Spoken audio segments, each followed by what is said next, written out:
পরিবারের সকলেই নাম কীর্তন শুনতে গিয়েছিলেন বাইরে। বাড়িতে ফিরে এসে দেখেন বাড়ির দরজা ভাঙা। দুষ্কৃতীরা টাকা সহ অলংকার নিয়ে চম্পট দিয়েছে। কীর্তনের আসর থেকে বাড়ি ফিরতেই চক্ষু চড়ক গাছ পরিবারের লোকেদের। বাড়ি ফিরে দেখা যায় ঘরের দরজার তালা ভাঙা, ঘরের সামগ্রী ওলটপালট হয়ে রয়েছে, নগদ টাকা সহ সোনার গয়না চুরি হয়ে গিয়েছে। আর এমনই অভিযোগ তুলে শনিবার ময়নাগুড়ি থানায় লিখিত অভিযোগ দায়ের করলেন ময়নাগুড়ির সাপটিবাড়ি ২ নং গ্রাম পঞ্চায়েতের আবাসস্থলী এলাকার বাসিন্দা স্বপন বসাক। স্বপন বসাক পেশায় একজন ছোট ব্যবসায়ী। মেলা সহ বিভিন্ন অনুষ্ঠানে পানের দোকান করেন তিনি। ঘরে ছিল জমি বন্ধকের টাকা এবং স্বর্ণালংকার। এছাড়াও কিছুদিন আগে মেলা করে কিছু টাকা ঘরে রেখেছিলেন তিনি। বাড়ির পাশের কীর্তনের অনুষ্ঠানে গিয়েছিলেন তার স্ত্রী এবং ছোট কন্যাকে নিয়ে।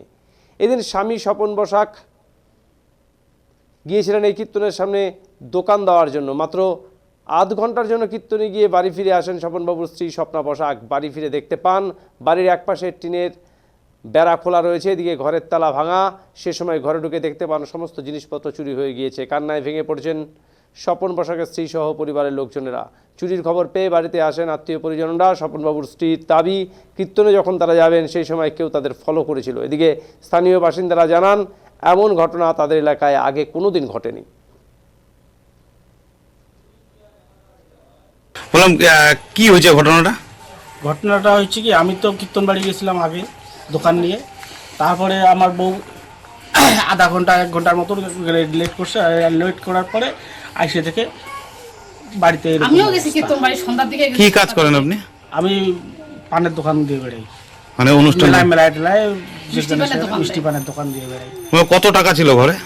ঘরে 62,000 টাকা ছিল। কিসের টাকা এটা? এটা আমার ওই যে জমির টাকা, জমি চুরি আর করছে একটা দিদি দিছে 10,000, আর বাকি আমার ওই হুসের সাথে মেলা করে আসে হলদিবাড়ি থেকে। টোটাল টাকা আমার কোনো সরস্বতী পূজার দোকান দিছে, 10 টাকা নোট ছিল, 20 টাকা নোট ছিল, বান্ডিল ছিল, আবার 100 টাকার বান্ডিল ছিল, 1000 টাকার বান্ডিল ছিল, সব নিয়ে চলে শাস্তি দিতে চাই।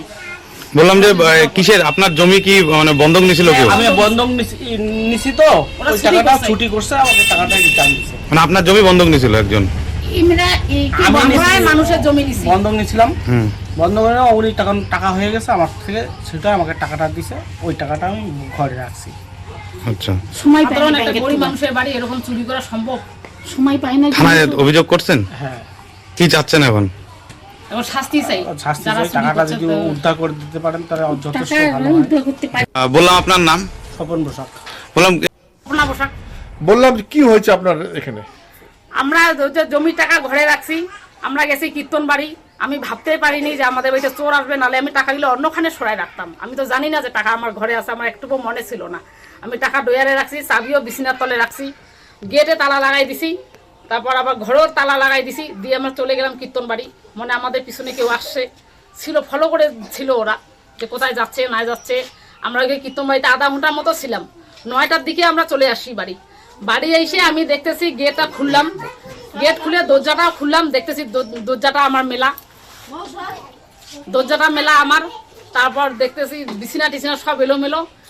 বিছানার তলে আমার চাবিটা ছিল, চাবিটা দেখতেছি ইয়ে করে নিছে ওরা, ডয়ের থেকে টাকাটা নিয়ে নিছে। ঘরে কেউ ছিল না তখন? না, কেউ নাই বাড়িতে, ফাঁকা তো আমরা। সব কীর্তনে গেছেন? সবাই কীর্তনে গেছি, আমি গেছি, আমার একটা ছোট মেয়ে, এই যে ছোট মেয়েটা কীর্তন কোথায় হচ্ছে? কীর্তন এই যে সামনে। কোন জায়গায়? বাড়ির কতজন মেম্বার আপনাদের? এই যে 4 জন। ও তো আগে দোকান নিয়ে গেছে, আমার ছোট মেয়ে একটা, বড় মেয়ে একটা। ও কীর্তনের দোকান নিয়ে গেছে? হ্যাঁ, আমি কীর্তনের আর আমরাও গেছি কীর্তন বাড়ি। তাই এসে দেখছেন যে ঘরের তালা ভাঙা? তালা ভাঙা, বিছানাপাটি এলোমেলো হয়ে আছে। টাকা ছাড়া আর কি নিছে আপনাদের? সোনাও ছিল, চেঞ্জ। এটা কোন জায়গা? আপনাদের জায়গাটা কোনটা? এটা আবাসস্থলী। আবাসস্থলী? এটা গ্রাম পঞ্চায়েত কোনটা? গ্রাম পঞ্চায়েত সামনে আছে। কি ওটা কোন জায়গা? চূড়া ভান্ডার? না না, সাপটিবাড়ি।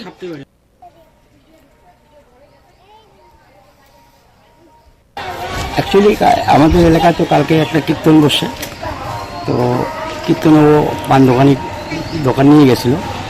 তো এবার রাত্রেবেলায় পাশের এলাকার কীর্তন, এর জন্য বাড়ির অল ফ্যামিলির লোক চলে গেছে সন্ধ্যা হয়ে যেত। এবার ঘটনা হচ্ছে, আমিও তো এই কীর্তনের মধ্যেই ছিলাম। আমি বলতে না, এলাকার সমস্ত মানুষ, এই এলাকার যখন কীর্তন তখন সবাই যায় ওখানে কীর্তন শ্রবণ করে। আর কালকে হঠাৎ করে রাত 8:30 থেকে 9টা পর্যন্ত মানে এরকম বাড়িতে, ওর স্বপন বসাকের বাড়িতে এরকম ঘটবে সেটা কারোর নলেজে ছিল না, বা আমরাও ভাবতে পারি না। আমাদের এলাকা এত শান্তিপূর্ণ এলাকা।